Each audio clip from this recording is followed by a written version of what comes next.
So let's start with that. So let's start with knowing more about what is graduate school, because I know it's a word that we use a lot with students, but especially for those, if you're first generation, or this is maybe you've just never had anyone go to graduate school, it can be a word that we don't know a lot of the context behind.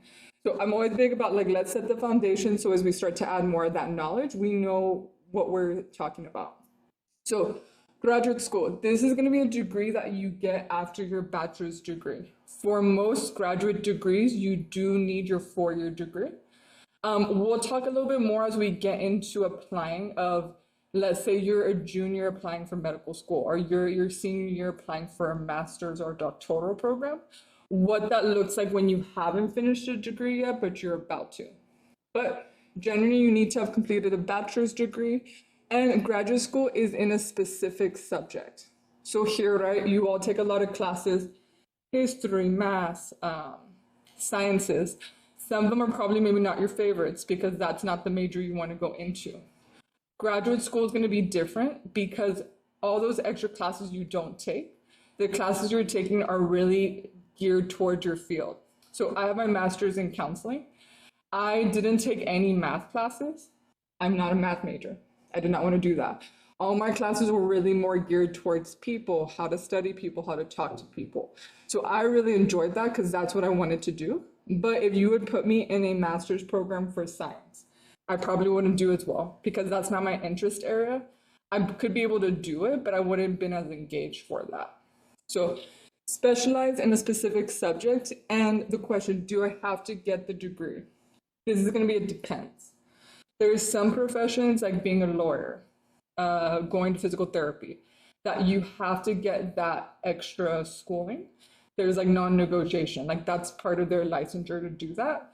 There's some other majors though, like business, psychology.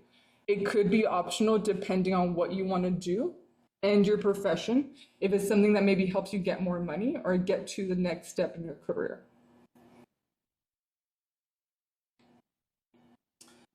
So there's a lot of different types of degrees. We'll start off with the first one that you could get right after graduating, which is your master's degree. So master's, with all these programs, it really comes down to the school and how they set them up. But most master's programs can be anywhere from 1 year to 3 years. So some master's programs you may hear like Masters of Public Policy, Masters of Business Administration, MBA, Masters in Counseling, Masters of Science in Nursing. These are shorter programs. They're not always going to be research heavy because they're more geared to giving you more specific knowledge in those areas. Now, there are some options though for masters, depending on the program, that let you do a thesis or non-thesis option. What a thesis option would be is if you're like, hey, I know I want to go get a doctoral degree where I'm going to have to do more research. I didn't get a lot of research in undergrad, so in my master's, I want to do these theses where I'm able to create some type of project to write about, present, that I can also put in my application for a doctoral program. Now, you may be someone say like, hey, I just want a master's, I don't want to go into research. Then you could do a non-thesis option. So we have the master's degrees, and then we have the doctoral degrees. So a lot of your professors here will have those doctorate degrees. That's why we call them like Dr. Ramirez or Dr. Sanchez, because they've earned this title. This one takes longer. This could be anywhere from 2 to 8 years. And the reason why is because most doctoral degrees will require you to do a research project. They call it a dissertation. What it usually looks like is your first couple of years of school, you're doing classes to help you prepare to do this big research project.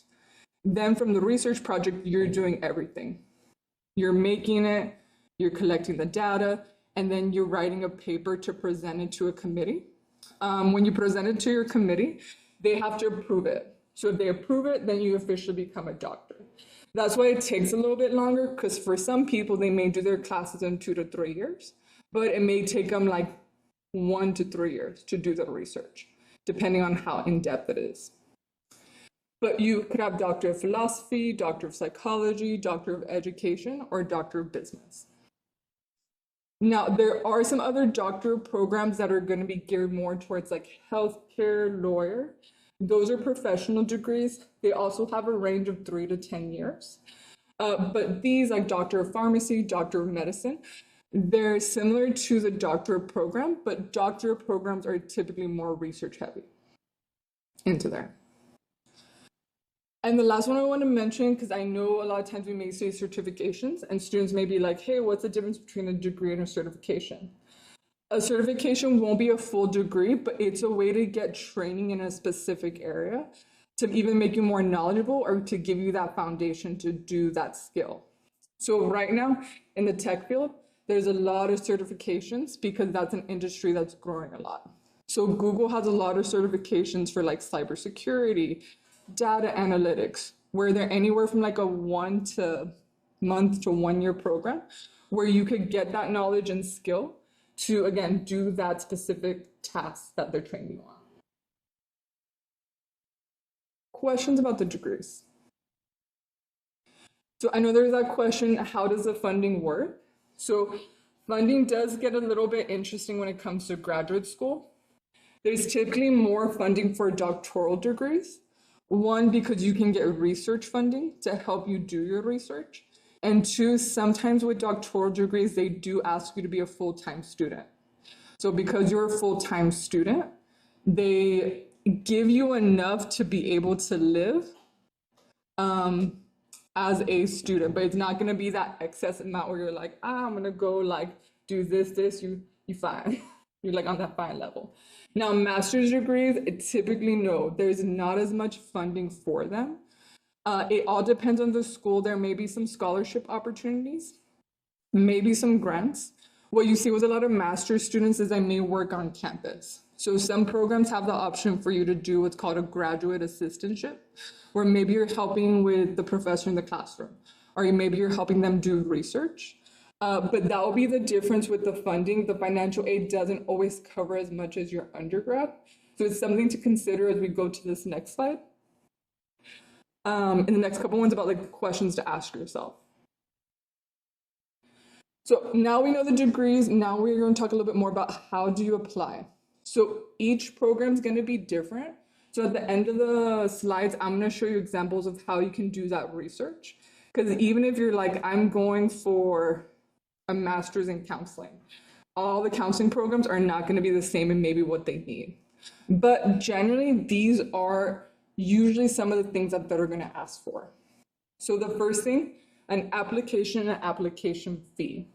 So here in Texas, we use Apply Texas, right? So if you're staying at TAMIU, staying in Texas, most likely you'll still use that. If you're deciding to apply outside of Texas, they're going to use a different application. So you just want to research that to see what do they use. Something else to consider too is at graduate school, unfortunately, a lot of them do have an application fee. It can range from $50 to $75. So sometimes there are fee waivers where, let's say if you either make a certain GPA, maybe get a certain test score, or if you have a financial need, they could give that to you to waive that cost. But this is something I always like to tell students to consider, because if you're like, hey, I'm going to apply to 20 schools, you can do that. But if you don't have that fee waiver, that's 50 times, again, not a math major, 50 times 20, that'd be the amount you have to pay for that. If you can, great, but sometimes those are factors to consider of how much of financial cost can I put forward into this. Transcripts. So this is something that I always stress with graduate school, especially outside of TAMIU. They're typically going to ask for your TAMIU transcript and any other school you went to. So if you went to Laredo College, or if you went somewhere else for a couple of semesters and then came over here, they still need that transcript, even if it's on your TAMIU one. So this is something important to note. I've seen it happen before where students just send one transcript, it gets close to the deadline, and then the school says, hey, we needed your other transcript. Now that student's having to rush, try to get that transcript over to the application. So just note that they're going to need it from every university, and you want to do it ahead of time in case something happens with the system where it doesn't come over. You have enough time to still resend it. Next thing, a personal statement or statement of purpose. This is going to be an essay where most of the time the question is, why do you want to go into this field? And then why do you want to go into our program? So let's say if it is somebody who wants to go to law school. typically is going to ask, why do you want to become a lawyer? Maybe what do you want to do as a lawyer? And then maybe why do you want to come to our school? So this one's a different way of writing because with the essay, it's going to be very you focused. So you want to talk about the skills, the experiences you have that connect to that field. Now, this can be a challenge, right? Because a lot of times in school, you're not taught to write that way because it's very much more like fact-based versus personal. So with the essay, it can be a combination of personal, but you also want it to be a combination of your strengths, skills that you can take into the program. Next, experience. So some of the programs will ask for a resume. You may sometimes hear also something called a CV or curriculum vitae. Biggest difference between those two, CVs are usually used more for doctoral programs because they're more research academic based. Sometimes for the healthcare programs too, they may ask more for a CV format where they want everything that you've done. With experiences, each program will sometimes ask for a specific experience. With healthcare, they usually typically ask for shadowing. Have you looked at the healthcare provider you're interested in? Some may ask for work experience. So for a lot of masters in business administration, they may say we need you to work 2 years before applying to our program. And classes too. Not all programs require specific classes, but some of them might. Next, letters of recommendation. These are going to be either from a professor, supervisor, internship, volunteer coordinator, somebody who can speak in detail into how they've seen you work. Right now, just by a show of hands, if you had to pick a letter recommender right now, would you have somebody? Like 50-50, so? Okay. So that's good if you were like, I got someone, but maybe I'm still thinking about them. These are good things to know as you're still in school because you want to grow those connections. What can be the challenge with the letter recommendation is that if you ask a professor who you've only gone to their class, you do well in your class, but you're going to their class and they're like, they can write about you, but really they can only write about you in a broad aspect. It's not going to make you as competitive as somebody who maybe asked a professor who they did research with.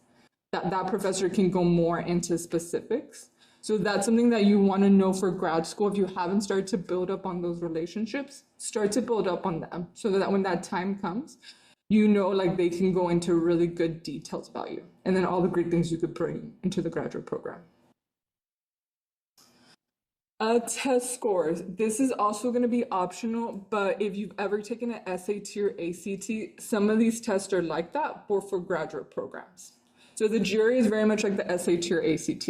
There's a math, writing, and reading section. Some other tests here, like the MCAT for medical school students, GMAT for business, and LSAT for law school students, they're going to have different components that the schools want to test for their students. So with this, something I always advise students is check to see how much time it's going to take you to study for these exams. Everybody's different. Some people, they're like, I need a month. That's all I need. I'm just going to cram. Some people, they're like, hey, I need 6 months. And I'm going to need somebody to help me. So I'm going to get like a tutor or I'm going to get a book. I always recommend a lot of these websites have 3 practice exams that you can take.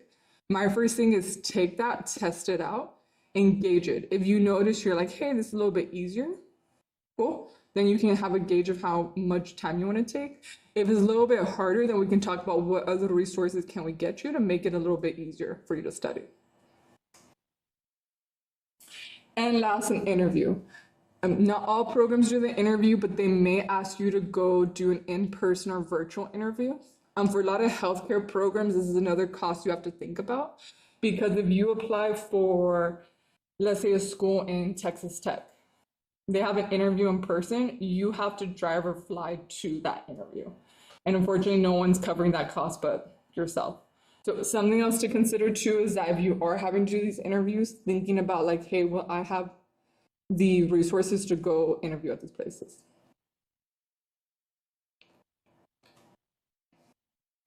So before starting a graduate program, these are some questions, like if you ever come to a session with me, that I would ask you or I want you to start to ask yourself, because these will help you then narrow down what type of programs you want to apply for or look more into.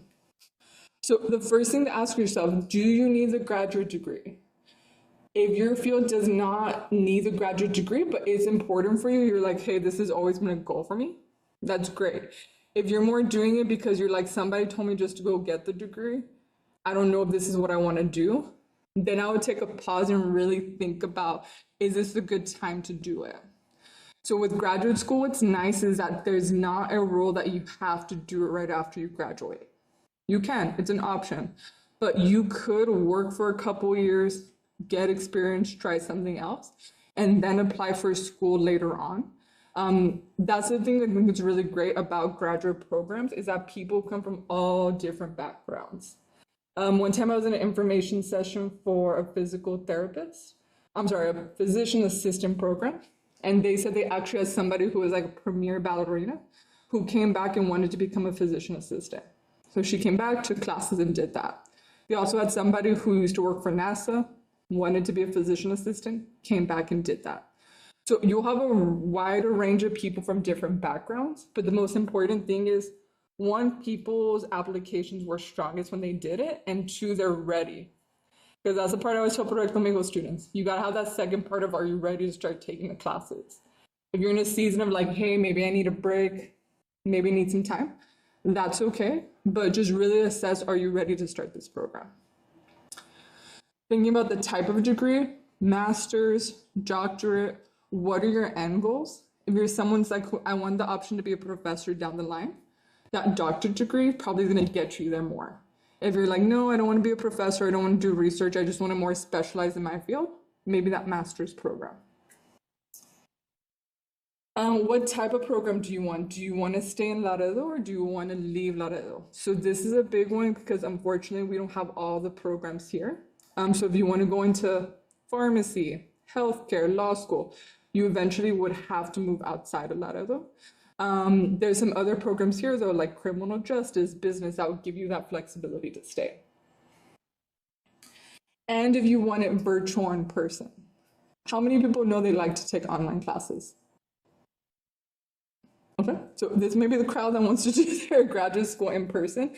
That's something good to note. Some programs are fully online. If you're somebody who's like, hey, like I don't maybe do my best, I really do my best when I'm meeting with someone, talking to people, then those in-person may be better options. But let's say you have somebody who has a family. They're like, hey, I'm not able to go all the time in person, that virtual will be better for me. But that's something to think about too. How much are you willing to pay? So for some programs, they're going to be less expensive because either they're virtually or they're in state. If you're looking out of state or at a private school, they're going to have a different cost associated with it. So how much are you willing to pay for that program? And then what type of experience do you want to get out of it? For some people, it may be getting a specific type of internship in their graduate program. They may be like, I really want to get this internship. The only way for me to do is to go into this program. For some others, at the end of the day, they're like, I just want to have the letters. That's important to me. So that will flex what type of programs you look into. Again, when do you want to start? When do you want to feel ready? And then what do you need for the application? Questions?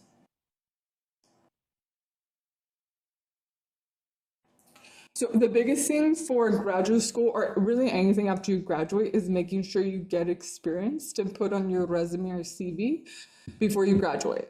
So this, again, may depend on your program. They ask for specific ones, but different types of experience you can think of. A lot for healthcare professionals is going to be shadowing. So what shadowing is like, let's say I want to be a occupational therapist.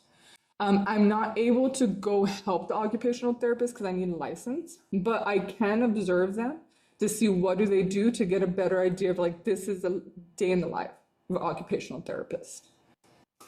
Sometimes businesses may do that too, to have you shadow to see what they look like. If you're somebody who wants a little bit more hands-on experience, internships or volunteering could be a good route to go. So with internships, these could be paid or unpaid experiences specific to your field. So if someone's interested in social work, maybe they're going to a nonprofit. Somebody wants to be an engineer, they're going to an engineering firm to learn more about that. Volunteering can also be experience as well, especially with some volunteering experiences are almost like internships into themselves. The biggest thing is that with that, you're not getting paid. Unfortunately, not in all internships are paid. So that's always conversations that we can have. But at the end of the day, you do want to have that experience to not only put on your resume or CV, it's also going to help you with your essay to know what to write about and if you have to do an interview on what to say.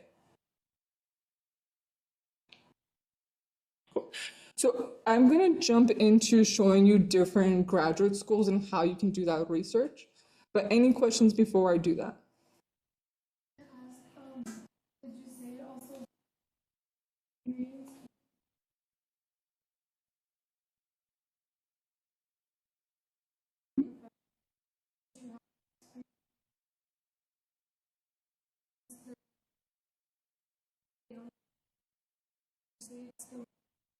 Yeah. So it definitely can. So if you're somebody who's like, hey, I may be like a server right now, but I really want to go into maybe working for a business, then we can talk about in your resume, maybe what are the times you like upsold a lot or had to like count money or something along those fields. Now there's some professions like engineering, like you have to have that engineering experience to do that because of the technicality. But some other majors, especially the humanity majors, you can do different work experiences to showcase like, hey, these are the skills I can bring to this graduate school or this job. The biggest challenge I see is more when somebody like has not done anything, like hasn't been in student organizations, hasn't got work experience volunteering. They've only gone to school. How that gets challenging is that when we look at your resume, we can't really put anything, and you got to turn that in for anything, a job or graduate school. So experience, it can be paid, unpaid, but the most important thing is just coming out of your four-year degree with some type or variety of them. A good question. Any other question?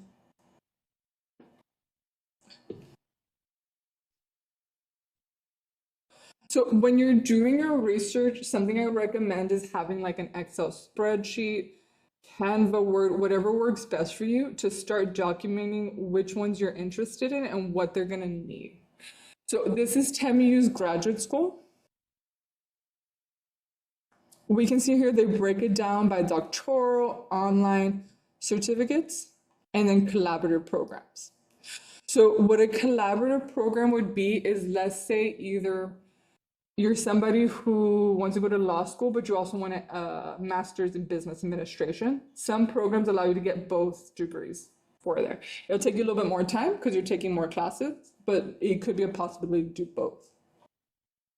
TAMIU has a lot of online programs. So when you click on them,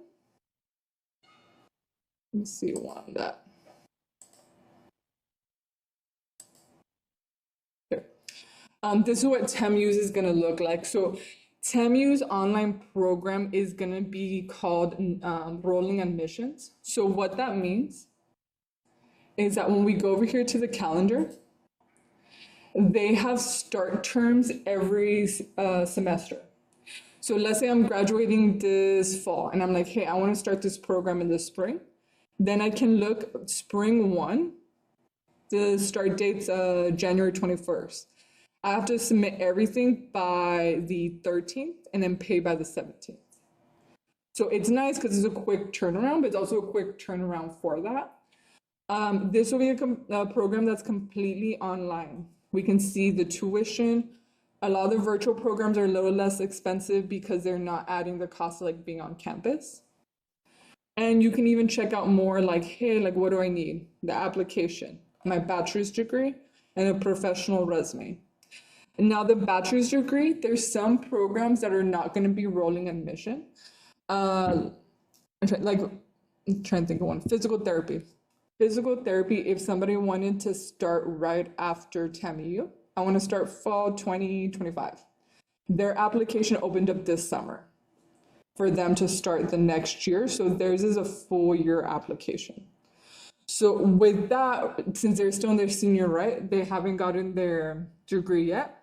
What happens with them is that when May comes around, they have to turn in a second transcript for them to confirm, no, I did get my bachelor's degree. But the physical therapy would be an example of like there's not a rolling admissions. They only start in the fall term.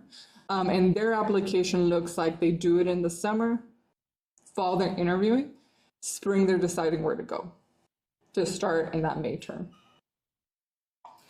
But here we can see we need a resume. This has automatic admission, so if someone has a 3.0 and some other requirements. And then we can look more at the courses. So if I was looking into this, I'm like, okay, I like this program.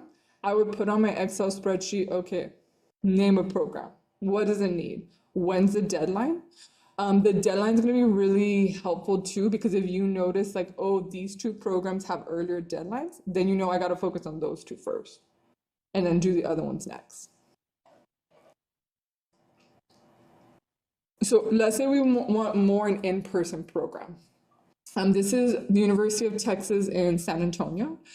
They have master's, doctoral programs. If I want to say, I want to look at master's programs. This is going to filter it out for me. And we look, I'm like, oh, okay, let me see, I want to see behavior analyst. Same thing, it will give you some more information and then their application requirements. So they also have a GPA requirement, coursework, transcripts, and then the essay. Their deadlines though. So they also have a similar to TAMIU where they do it each semester, at least the spring and the fall. But we can see theirs are a little bit earlier. And they have a good section that's funding opportunities that we could go to. And we can learn more about. Something you'll notice too, like they here have their graduate advisors. Each graduate schools also have the professors that specialize in those areas. For your essay, that's a really good place to start. If you're somebody who's like, hey, like I want to go into chemistry and I like this specific area of chemistry, you can look at the professors and see who does something similar and mention that in your essay. I'm really excited to go to UTSA because Professor so-and-so does this research. This is what I did in my undergrad and I want to continue that. That's an easy way for you to do that, and what you could do as part of your research as you're looking into the programs.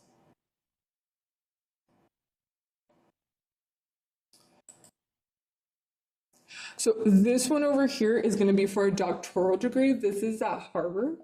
So when we come down over here, this is asking for that test, that GRE, or the business one, the GMAT.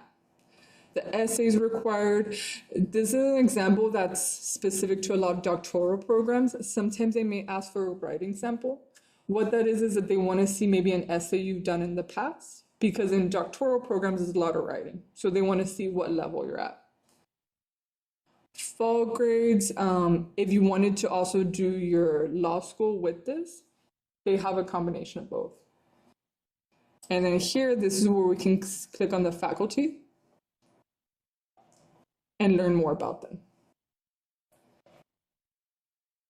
And the last two I'm going to show, so this one's going to be more for medical school. A lot of the healthcare programs are going to be more specific with classes.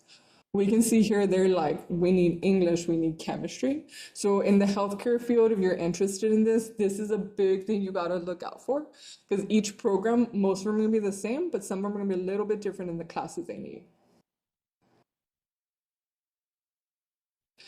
This would be an example of an interview. So for medical school students, they do have to do something called Casper. Casper is an online interview that measures more personality traits and like what you would do in specific situations. They still have to do an in-person interview, but this is the first step to see which candidates they want to move on to that next stage. They need letters of recommendation. And then I think they'll have their other stuff on their website. And the last one I was going to show is their certificates. So remember, these are the ones that aren't going to be full degree programs. But if you were somebody like who's like, hey, I'm not a tech major, but like maybe I'm a business major, but now I'm really liking the tech side. I want to get some experience to see if I want to go into it. These are courses that you can do on Coursera that again will give you that knowledge, that foundation to test it out, and also when you want to apply, give you those skills to apply for those jobs as well. They're typically with the certificates, most of them will have a cost. I think with this, it's $50 per month until you complete the courses. But certificates can always be a good way to test the waters without investing a lot of time, money, resources. If you're like, hey, I'm still unsure, this can give you a good way to test it out. So with the research, like I said, once you get all your information, have it on an Excel or Word document, then you can really start to plan if you're plan. My goal is to go to graduate school right after TAMIU. Then you start to know, okay, when do I need to apply? And when do I start getting my application materials?